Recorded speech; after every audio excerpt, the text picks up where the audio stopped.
up everyone? It's a nice hot 100-degree day. I wanted to make my year-and-a-half review for my 2014 EVO 10. Had this car for literally a year and a half now, just coming up on the year-and-a-half mark in a couple days. So I want to make a video telling you guys about my experience with this car, any issues I've had, and so on. So here's a quick little walk around of the car. If you want a more in-depth walk around, I'll link to my latest walk around video. Nothing really much has changed on it. A little dirty right now. It's just been hard to get it clean with all that's been going on. Washing cars has not been the first of my concerns, but it still looks pretty good.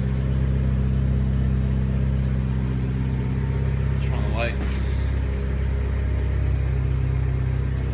You can see that aggressive front end.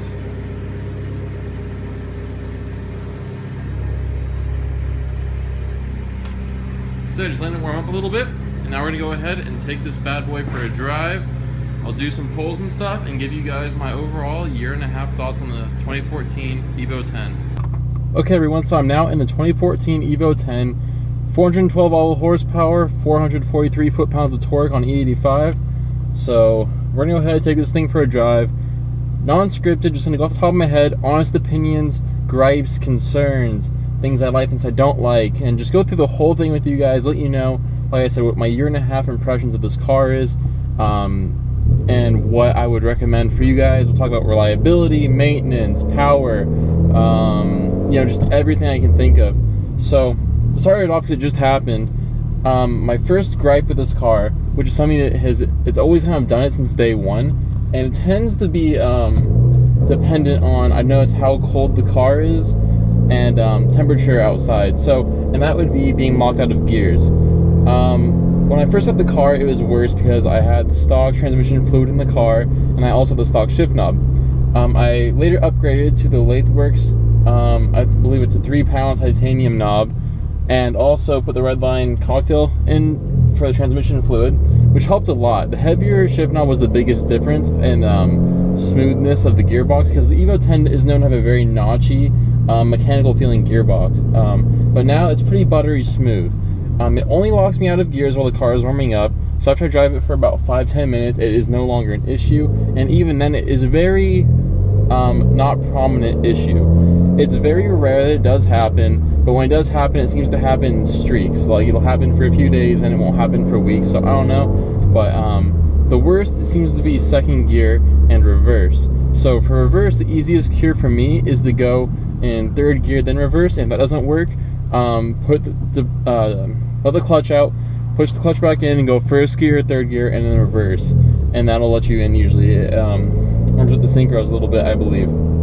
For second gear, what I do is I will go third gear then second gear, or if it doesn't go to second gear, I'll put the car into neutral, let go of the clutch, push the clutch back in, go into second, and it usually goes right in. So it's a pretty easy fix. It is just a little bit annoying when you're warming up the car, especially if it's in the early morning and you're kind of lazy, feeling kind of grumpy, you know, going to work or school or whatever, and then you have to deal with the car not going into gear right away. But like I said, it happens maybe 1 out of 10 times I drive it. It's very non-intrusive, and it's not something that I would say is a necessary problem. It's just a little thing that happens, kind of a hiccup, but you just got to deal with it. The gearbox is now so smooth and buttery and easy to shift that it makes up for it in several other ways. So it's not really a big issue that I would say is something that should keep you from getting the car in a manual transmission. So we'll go ahead and talk about reliability next.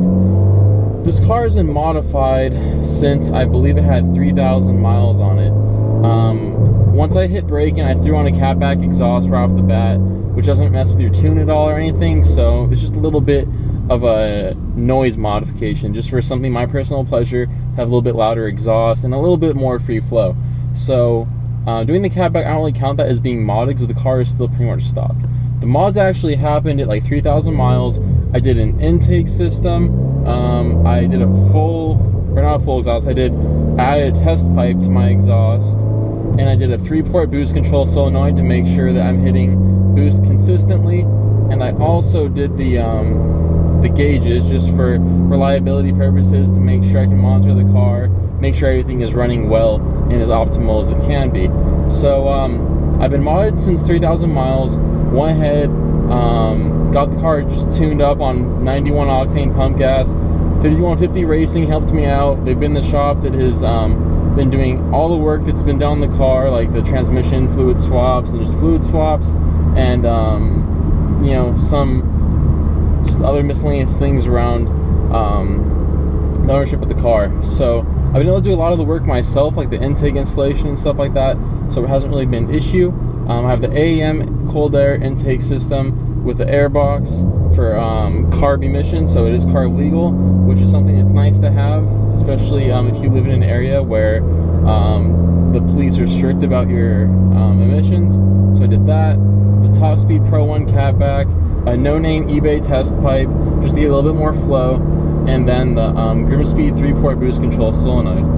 And the car was making like 290-ish horsepower to the wheels, or 297 I believe to the wheels, and like 330 foot-pounds of torque at that point on pure 91 octane gas. The car was really quick with that power, you know, it felt really solid. The stock tune was very impressive to me though. It didn't really have much stuttering or hesitation like my STI did on the stock tune. It just lost power after like 5,000, 5,500 RPMs. It would just fall flat on its face and it'd feel like the power band just like completely flatlined. But with the tune, I had more power throughout the whole power band, and the car just opened up more, felt smoother. Power delivery was a whole lot smoother, and just the overall feel of the car was just a lot better. At like 9,000 miles, I decided to go with the 85, so I added in the ETS 3.5-inch intercooler, the AEM fuel pump, the I believe it was the 320 LPH fuel pump, and then the ID 1000cc fuel injector system, along with the ETS downpipe, just to finish off the full exhaust in the car. And then I believe that was it. So at that point, with running E85, the car picked up from like 200 and like I said 97 wheel horsepower to 412 wheel horsepower. Or actually it was to 354 wheel horsepower. So I have the dyno numbers mixed up. But if we go dynojet numbers, the car is making 412 wheel horsepower on dynojet, and with the previous setup, it was making probably around 330-ish, I would guess. I never really did the conversion. So, like I said, the car has been ran like that from like 9,000 miles with the E85 setup, and it's been on E85, I would say, probably 80% of the time.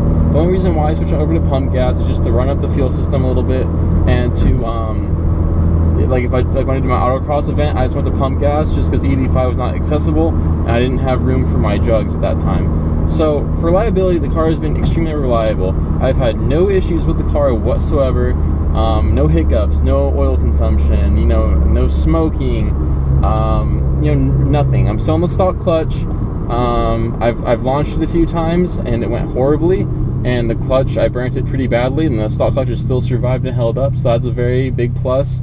This lady's about to rear end me.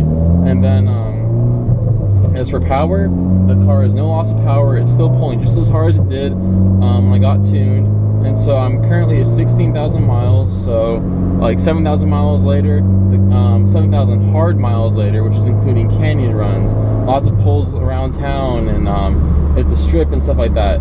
It has just survived and ran perfectly. It's just been a really reliable car. I don't know what else I can say about it. I've had literally no issues with this car, no complaints, nothing. It's just been an absolute joy to drive. Every time I get in it, I have no even hesitation. This car will get me from point A to point B reliably. So reliability in this car has been amazing. That's really all I have to say about that. Just do your oil changes at like 3,000 miles, and I did my full drivetrain fluids at 12,000 miles, because I was in the area of the shop that I was going to have it do it, because I didn't want to deal with it at the time, and just to be preventative maintenance. So that leads me to my next topic, which is maintenance on this car. I pretty much told you guys maintenance is pretty simple. All you really need to do is, I would say, just check your oil whenever you get gas, or if you're driving it a little hard that night, check your oil. Get an oil pressure gauge if you want, like what I did, so it's a little bit easier to make sure that your car has oil in it. I know when the car is warmed up in hot weather, my oil pressure is usually from 18 to 24. So it's just nice to have a gauge so you can, you know, keep an eye on that and make sure that your car has sufficient oil levels in it. Like I said, the car is not burning a drop of oil, so it's not really been an issue. I just change my oil every 3,000 miles with Valvoline Syn Power 5W30 full synthetic oil. I don't use any of that fancy like Valvoline VR1 race oil. I don't do any crazy weights. I just run what the car says to run from the factory. The only reason why I don't do Mobile 1 is because I'm not a fan of Mobile 1 and how thin it tends to be. But some EVO owners run it and don't have any problems. So just try out what you want to try. You can do a Blackstone Labs oil test if you'd like, and just see what works for you. Like I said, for drivetrain fluids, OEM fluids are usually okay for stuff like the T-case and the diff. But some people like to do the whole shockproof stuff. And for the transmission, like I said, the Redline cocktail. So do some research on the forums, find out what you like. But I'd say you can easily get away with 15,000 miles for the drivetrain fluids if you want. But like I said, it's not too much money to get them changed, especially if you do it yourself. So I think of it as preventative maintenance that, you know, just is in making me feel better about the longevity of my car being driven hard. So appearance-wise, the car has changed a lot. You know, I haven't really had any issues with like paint or anything. I will say that the paint on this car is thin though. It's very, very, very thin.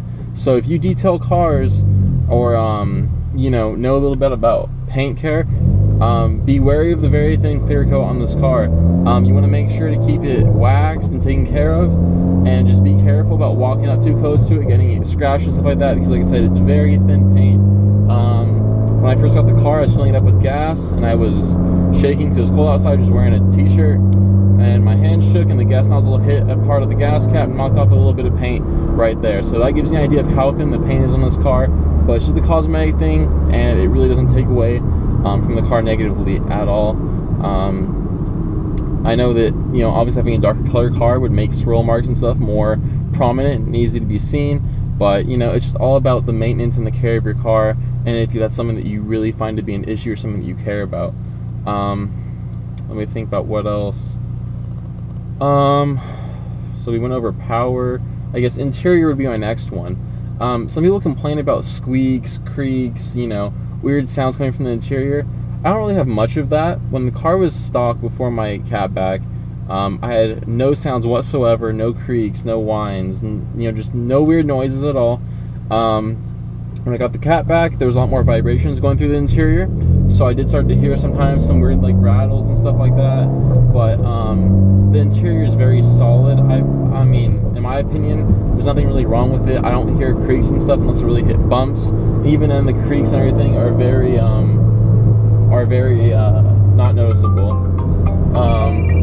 Sorry, that happened. But pickup button to answer.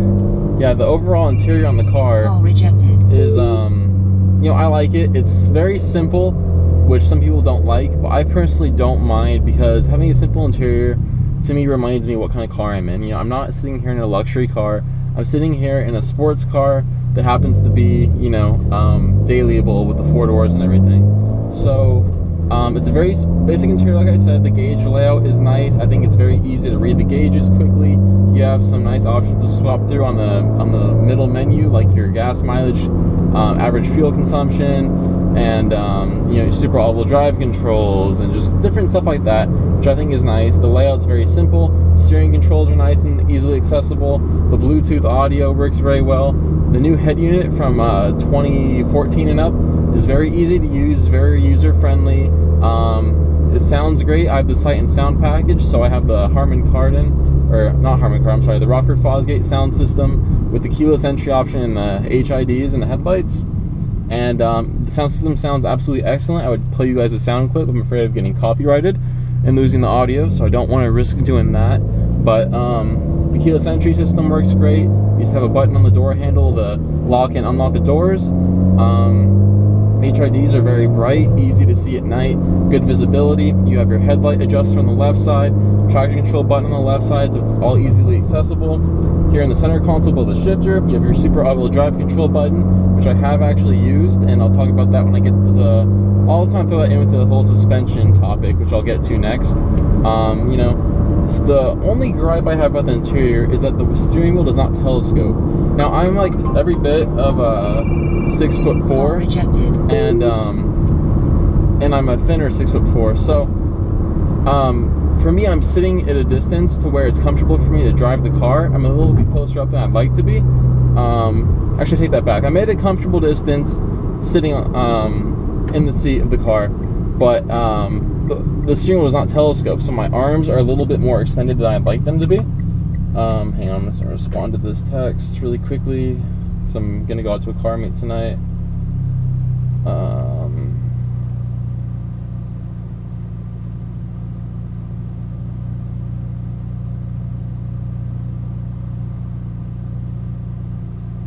So, alright, so anyways, the steering wheel is not telescope, which is a bit of a problem for me. So if you're a little bit taller, you know, it's a little bit awkward to get used to just because I feel like my arms are a little bit more extended.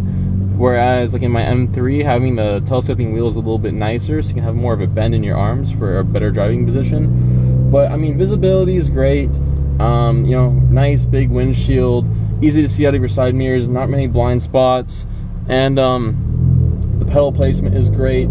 The shifter placement is great. Like everything is where it needs to be, except for the steering wheel being a little bit far away. But I like the size of the steering wheel. It's nice and small, in my opinion. It'd be nice if it had a little bit of like bolstering on the steering wheel, which you can do aftermarket.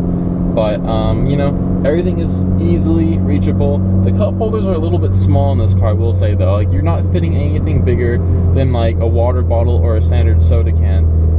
So if you like to have bigger drinks and stuff in your car a lot, you know, it shouldn't be a deal breaker for you, but it might be an issue. You do have cup holders on both side door panels, but those are pretty much useless unless you're putting like water bottles in there, because the drink will spill, and if it's like too tall, it'll hit the armrest. So that's something, like I said, just small little things here and there that may be a little bit of a issue for some of you, but for me, you know, the car is so great that I really don't care.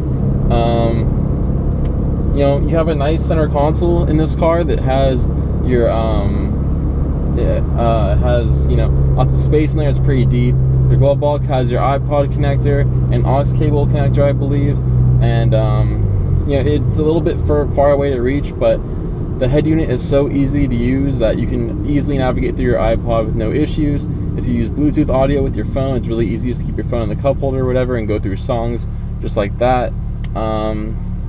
You know, there's no sunglass holder, which bothers some people, but I personally just put them in the side door panel, so it's not really an issue. You know, I don't really know what else to say about the interior of the car. It's all laid out very nicely, very simple, sleek design. I did upgrade my mirror to a Broadway mirror just so I can have a little bit more of a convex look in my interior, so I can get a little bit better visibility, which is a nice thing that I'd recommend some of you guys do. So yeah, you also don't have a home link option. Some people say there is a home link option, some say they don't. When I was at Mitsubishi buying the car, they told me there was no option for it, which, you know, isn't a big deal. You just keep your garage door clicker and just be on your way. So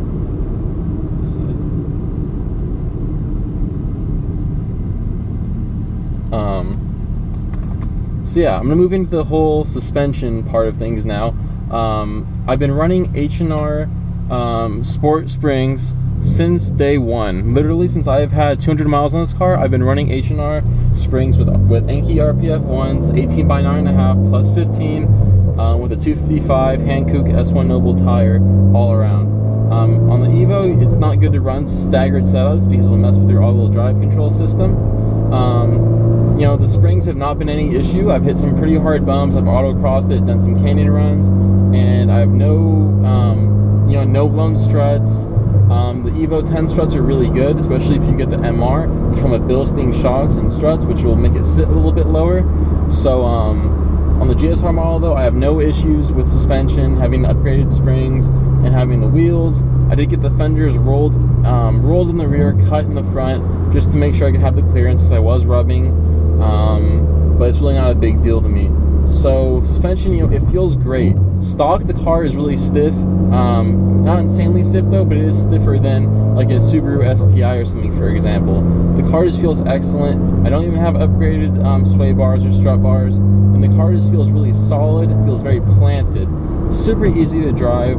The car is so good that it almost makes anybody a professional driver. You know, going through canyons and stuff, this car just takes turns at speeds and just angles that, you know, you shouldn't even be able to do. But the car just is so good at what it does that it makes it almost too easy to drive. It's like the car almost just like drives itself and is like, hey buddy, you know, you shouldn't be taking this turn that fast, well, I'll go ahead and save you and let you get away with it this time. You know, the car just wants to be driven. Like I mentioned earlier, the super elbow drive control system is no joke.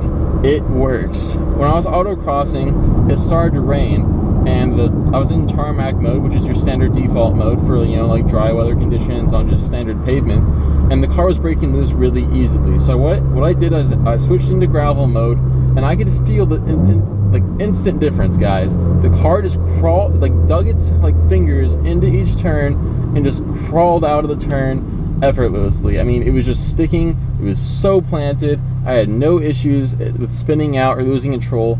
I mean, the super elbow drive control system is just insane how good it works in this car. The traction control system is very unintrusive. It doesn't really, you know, hurt you too much, but I personally recommend if you're going to be doing pulls or driving the car aggressively, just go ahead and disable it all the way. You don't hit the button once. You're going to go ahead, I'll show you right now, you press and hold, and then you're going to hear a chime, and that's how you know it's fully disabled. So now it says AYC brake off. That means your traction control is fully disabled, and you're good to go. So I just personally like that because sometimes I'm doing pulls with the traction control turned on, the car gets a little bit choppy. I feel like it's choking me out a little bit. So I just prefer to turn it off. But yeah, the handling of this car is ridiculous how good it is. I mean, you just need to drive the car to even understand how good this car is at what it does. I mean, even stock, this car is amazing. The only reason why I did the springs is to have a little bit lower ride height to complement the wheels. But I mean, this car is amazing stock. With the springs, the car is a little bit stiffer, but not much more stiff than stock. And like I said, there's no really big difference there aside from ride height. So, is this car good at handling? One short word answer, yes. Gear ratios. I think the gear ratios in this car are great. Before I owned an EVO, I used to think that the gear ratios felt like miles. You know, going through each gear is just brutal. They were so far. I thought a short shifter kit would be essential, but I got the car, never got around doing a short shifter, which I'm glad I didn't, because my friends that do have them, they all feel really weird in the EVOs. If you get an EVO or you have one, I'd personally recommend that you just get an upgraded shift knob and stay with the stock gear ratios and the gear throws, I mean, because it works, guys. It feels amazing. Throws are just right, I think. They're not too long, not too short. I mean, it's easy to get to gears. Like, I want to pop into fourth. I mean, fourth is like right there. This gearbox is very easy to use. You know which gear you're in at all times. Gears are no mystery, easy to find your own gears. If you think you're gonna go into reverse by accident, thinking you have a 6th gear, there's a nice lockout system so that you can't put your car in reverse and mess up with your drivetrain. So that's a very nice feature, because I know that in the Subaru WRX, a few people that I know have accidentally put it into reverse, thinking they have a 6th gear, having a brain fart moment, and it grinds and, you know, causes issues potentially. So it's a nice little safety feature that they have. One more thing I need to go back about on the interior is the seats, which is the most obvious thing lots of people want to know about. These Recaro seats that the car came with up until 2015, at least in the US, that is. So the Recaro seats, I think, might be one of the best stock seats that you can buy. They're comfortable, but they're a little bit, you know, they take a little bit getting used to. Like my first drive home in the EVO, my butt fell asleep completely. But the bolstering is good enough to where it holds you in on most turns. I will admit, when I was autocrossing the car, I was slipping out of the seats a little bit, but having the Schroth 4-point harness also helped hold me into the seat even better. So it is nice that these seats do have the harness holes that you can put a harness in for. But yeah, the seats are amazing, super comfortable. They fit me like a glove. Like I said, 6'4", 193 pounds, and that's at 10% body fat. So that should give you a little bit of an idea of my build. So, and I fit comfortably. Like, I fit these seats literally perfectly. and I think even taller people could fit in them comfortably. The adjustability is good, or you know, you can't move your seats up and down, which I think is a bit of a bummer, because I personally like to sit a little bit lower in the car. But you know, sliding forward and back and the reclining is just enough to, you know, have a comfortable ride. So I give the seats like 10 out of 10. They're amazing stock seats. They really are. They fit this car perfectly and really add on to the look and the feel of the interior. And like I said, they help remind you what kind of car you're in. So the 2015s in the US they have the centered Lancer seats, which are really comfortable, but they're not very sporty. So if, you know, I would say at that point, upgrade your seats to something aftermarket, or you can pick up a set of used EVO 10 Recaros for pretty cheap on the forums, like $1,000. I see them from $600 to $1,000 all day long for clean sets of seats. So it shouldn't really be something to hold you back from getting the car. I don't really know what else to talk about, guys. I mean, we're coming up on the end of the review. I would say this car has just been amazing. I have no gripes with it. I would buy it 10 times over again. It's one of those cars where if I haven't driven it for a few weeks, it's easy for me to think, you know, I'm just gonna go ahead and sell it and get like a GTR or something, you know. And every single time I get back in this car and I drive it, I fall in love with it over and over and over again. Because the car is just so unique and just is so good at what it does in every aspect. You know, it's easily dailyable. You have lots of room. The only drawback is your rear seats don't fold down, but removing your spare tire, which I recommend you do anyway, because using the spare tire on this all-wheel drive system would not be a good move. So that gives you a lot more trunk space. You know, the engine is easy to work on. The brakes feel great. These Brembo brakes are amazing, which I'll get to next. And yeah, the cars itself just feels amazing. So like I touched on, is the Brembo brakes.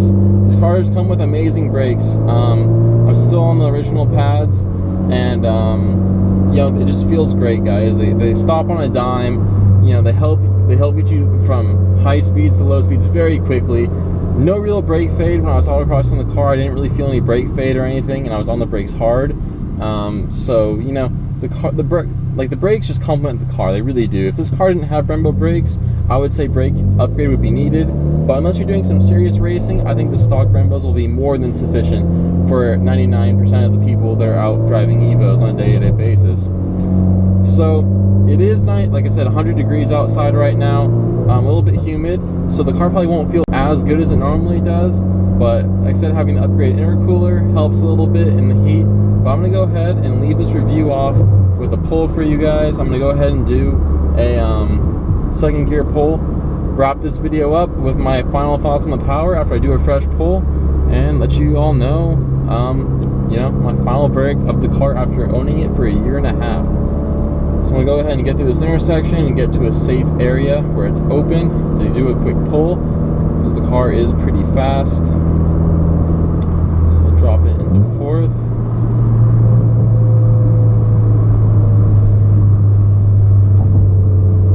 Drop into third. Guess I was moving over. We'll hit second gear really quickly. And now we're going to go ahead and roll into it.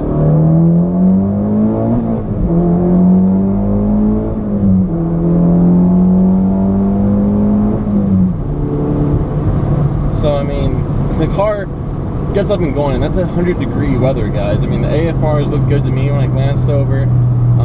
Didn't see boost, but the car just felt great. The stock clutch feels great. It's really easy to use. It's not spongy. It's very direct, easy to feel. It's a little bit higher engagement than some cars are, but it's really easy to drive once you get used to it. Power delivery is just so good, especially once you get some more power in the car and a good tune.